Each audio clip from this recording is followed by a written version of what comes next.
All right, guys, I just want to welcome back to the Everything College Football Podcast. Today, me and Nick around 2024 preview and prediction for the Pittsburgh Panthers. Pat Narduzzi, 65-50 record through 9 seasons, will remain as head coach. Cade Bell, first year in a role, last 3 as the Western Carolina offensive coordinator. Randy Bates has been in his respective role as DC since 2018. First losing season since 2017 with a disappointing 3-9 mark after I felt this team probably could have competed for the conference during last season. And it starts with an offense that was incredibly poor, 116th nationally in scoring and yards. A team that just could not run the ball one bit, even though they do return their top running back in Rodney Hammond. He's a nice physical runner, great strength for being 195 pounds. Added a smaller, quicker runner in Desmond Reed, who put up a combined 1,700 yards over the last 2 seasons for Western Carolina. Derek Davis, converted from DB to running back, only had a few touches last season, appears to be in line as the number 3. Bull battle with Daniel Carter, who played a solid bit in his first couple of seasons. So that's your backfield. It's pretty solid, led by a nice runner at Hammond. But you look at the quarterback battle, Nate Yarnell played a good bit, especially in the last 2 games of the year. Started versus Duke, played pretty good game. It was a close loss for them. You have Alabama transfer Eli Holston, a guy who's 6'4", 222. Has velocity, tight window accuracy, pretty good in the intermediate range, great arm strength. Could really benefit by a cleaned up release. What do you expect from Holston, Nick? And do you think this running game could potentially get back on track? 2 areas last year where they just struggled significantly for really no reason.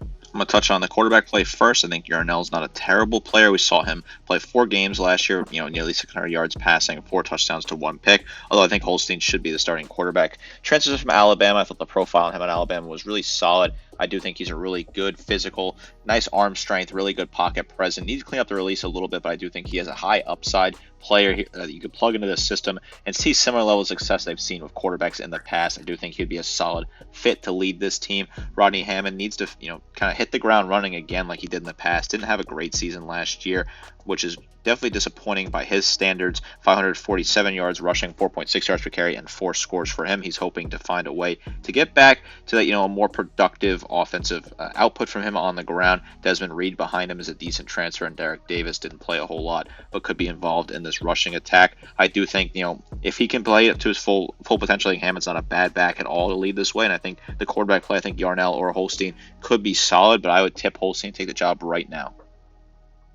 Yeah, this is a team that had Phil Jurkovich, who just could not stay healthy. Christian Felix, he was really no good when he was starting. So, quarterback play, combined 53.3% completion rating, just is not very good. Looking at wide receiver, Keontae Mumpfield, a guy who's a fluid athlete with great short area quickness, really excels as a catch and run threat, creative, savvy, balanced route runner, 6'1", 180, good player there. Dejon Reynolds had nearly 30 grabs last season, should be a top option this year as an outside pass catcher, a 6'2", 210. Kenny Johnson saw a good amount of snaps at 6'1", 195 during his true freshman season. He's really expected to step into a starting role. Raphael Williams didn't play last year. He had a combined 1,600 yards in the 2 years prior. He and Sincere Lee both played at Western Carolina, posting around 1,300 yards in 2 seasons as well for him. Gavin Barfmillo, a pretty athletic tight end at 6'5", 250, enters his 4th year with the program. Couple of guys coming from Western Carolina, Nick. That's pretty cool to see. Their offensive coordinator takes a new job, and he brings some good players with him to hopefully bolster this offense. What do you make of the group of weapons here for the apparent starter, Eli Holston? There are some solid pieces in place here. I think Mumpfield's not a bad receiver at all, leading the way here. 576 yards, receiving 13.1 yards per grab, 5 scores for him. Gavin Bartholomew as well, 326 yards, receiving 18.1 yards per grab, 1 score. Dejon Reynolds, 316, 11.3. And then Kenny Johnson had 122 yards, 8.1 yards per grab, and a score last year. They added in some pieces that came from Western Carolina, like you said, listed off there. I think Cisnari Lee, Raphael Williams are 2 players that could be solid for this unit. They plug in there. I think they're not bad pieces to add. This is a wide receiving room that doesn't have a whole lot of flashy names, but I do think they have some consistent pieces that could be used to their advantage on this offense. Some solid pieces that this team returns and adds. Now you look at the offensive line. Branson Taylor was a quality pass blocker. Not much was offered on the ground, though. Left guard was a revolving door. Jason Collier being the only returnee that saw 100-plus snaps last year at that spot, though. And he'll be relegated to a backup spot. Ryan Jacoby didn't play last year, but he wasn't all that polished in his reps as an extra lineman in 2022. Terrence Moore returns as starting center, who was stellar in pass pro, but also struggled mightily to generate a push up front. B.J. Williams is back at right guard. Was very poor during his true freshman season. Ryan Barr allowed a team-high 4 sacks at right tackle, but was also only a redshirt freshman. The only portal add to this unit was Lyndon Cooper from NC State, who played a good bit as a versatile interior offensive lineman. Was an average player all around, though. O-line wasn't all that bad in pass pro, but sure really struggled bad to help out the ground game. What do you think will happen this season, Nick? An offensive line last year that I thought was going to perform pretty well, and they ended up being abysmal. Not a great offensive line last year. Certainly had a lot of struggles that led to some of the mistakes on offense. Some of the struggles this offense had across the board. Though it's not a very strong offense at all last year. I do think there's some decent pieces here that they could use to kind of build up this offense and get them a little bit stronger. I do think Brayson Taylor is not terrible at left tackle. Ryan Jacoby could be okay. Terrence Moore is not a bad senior. I worry about that right side, a very inexperienced right side with B.J. Williams and Ryan Bier. Definitely an inconsistency on that right side. I worry about that. Very poor. Wonder what the right side is going to look like this year. Looking at the verdict for the Pitt offense, they were a massive failure as they couldn't do much right. Now they get a former higher range recruit, that is, to be under center of a supporting cast that features a few proven commodities and a young O-line that should progress just slightly. Ceiling is still quite low, but maybe Holston can elevate to a high level. And I'm not even sure if he's going to be the starter yet, so we're over here assuming this, and it's really not even a penciled-in thing just yet. So looking at the defensive side of the ball, another group that was just abysmal. They only returned 2 starters after getting a lot back last year. They added 9 guys in the portal, lost another 11. Edge department gets a complete makeover. Jimmy Scott was good versus the run, but small sample size to work with during his redshirt freshman season. Bam Brema played plenty of snaps and was this inconsistent player for them. Freshman Sincere Edwards figures to be a part of the rotation that lacks depth. Interior D-line starts with Sean Fitzsimmons at 6'3", 290. Nakai Johnson, 6'2", 255, didn't really play at all. Isaiah Neal only played in 1 game. Nick James, the Indiana transfer, only saw 140 snaps last year at 6'2", 290. Very inexperienced at defensive tackle, kind of concerning on the D-line that usually plays quite well for Narduzzi. He had some really good players transfer out of the program, and now it's up to these inexperienced players to step up.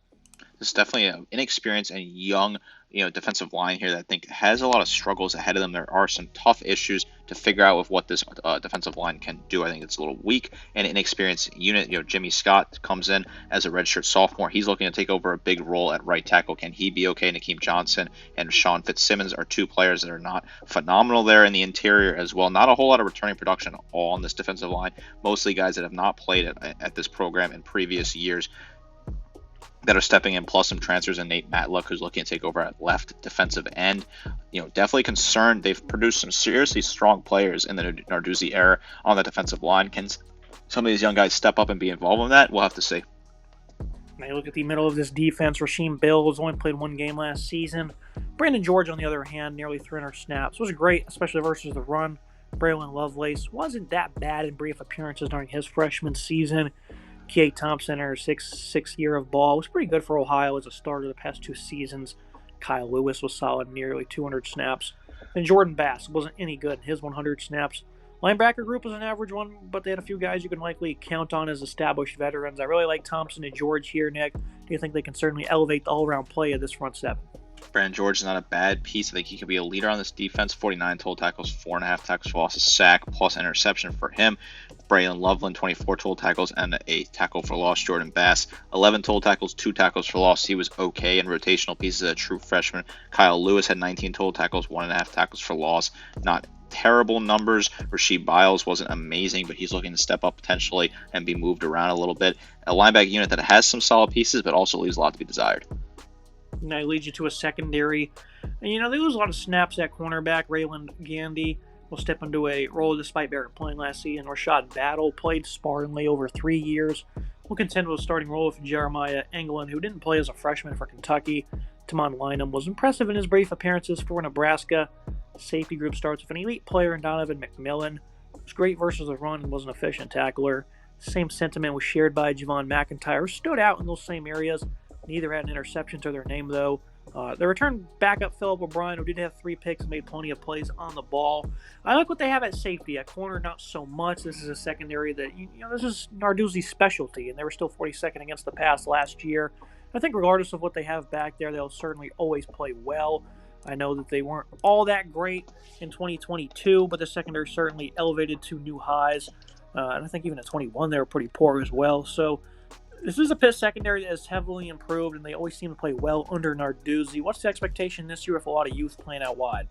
There's a lot of youth across the secondary, a lot of youth across this team, but some solid pieces that they returned. Donovan McMillan in the at safety, 105 total tackles, top returning tackler, solid numbers. Javon McIntyre, 85 total tackles, 3.5 tackles for loss, 7 picks. PJ O'Brien was a solid coverage asset, 41 total tackles, 3 picks, and 2 pass breakups. Bam Brima had 31 total tackles, 4 tackles for loss, 3 sacks, plus a pass breakup, and Ryland Gandy had 7 total tackles in rotational appearances. I think there are some solid pieces that can be moved around here. I think, McIntyre's a really solid safety. I think McMillan's a really good, strong safety, good tackler. But the outside there at cornerback worries me. Gandy's a redshirt sophomore, didn't get a whole lot of appearances last year. Jeremiah Anglin was an ad from the portal that they hope could be solid at right cornerback. He was from Kentucky, that has produced some decent cornerbacks in the last couple of years. I wonder what that outside is going to look like. I think they're a little concerning. They could potentially get picked apart.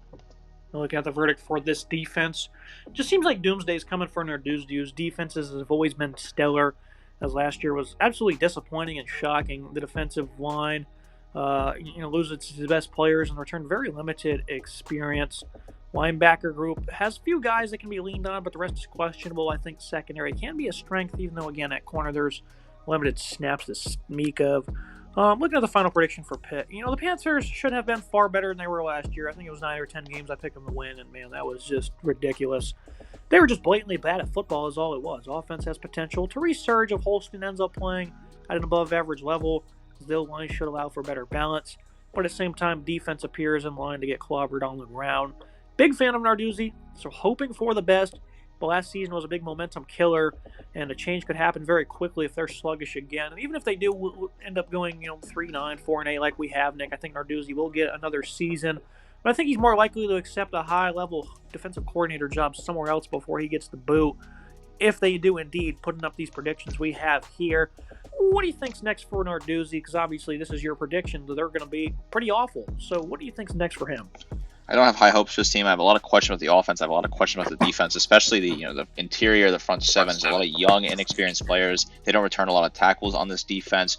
The offense doesn't return a whole lot of talent across the board. I think Holstein could be solid if he starts. I think they have some decent wide receiving pieces, but in general, I'm not very high on this team. I think the hot seat talk maybe beginning for Narduzzi if the team goes 3-9. I don't know if that's quite fair considering this team, won the conference just a couple of years ago in 2021, was also 9-4 in 2022.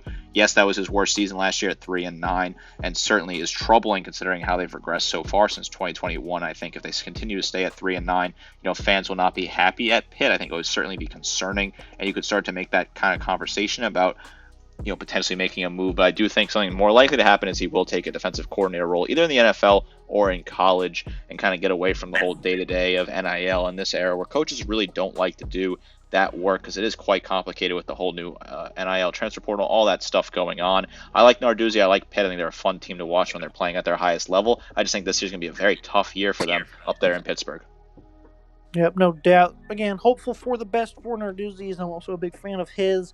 Interesting schedule, though. Kent State, Youngstown State, Virginia, Cal being the wins for me.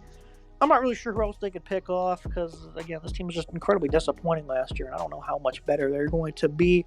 As always, Nick, appreciate joining me breaking down the Pitt Panthers and capping off what is, a bit of a bottom-heavy conference, I guess you could say, in the ACC, with a lot of bottom feeders fighting for very poor records. Certainly a lot of teams in the bottom end of this conference that are not very good. I do think the schedule has some interesting pieces. West Virginia bringing back the backyard brawl at Cincinnati, a team that they used to play in the Big East, and Youngstown State, where Pat Narduzzi went in college and played football, so playing his alma mater is pretty cool. We're wrapping up our ACC. We're wrapping up, our predictions in general. As now we kind of move in heading towards week 0 as college football is coming back. Some fun games to break down as we get towards the kicking off the season here. Make sure you guys like, comment, subscribe. See you next time.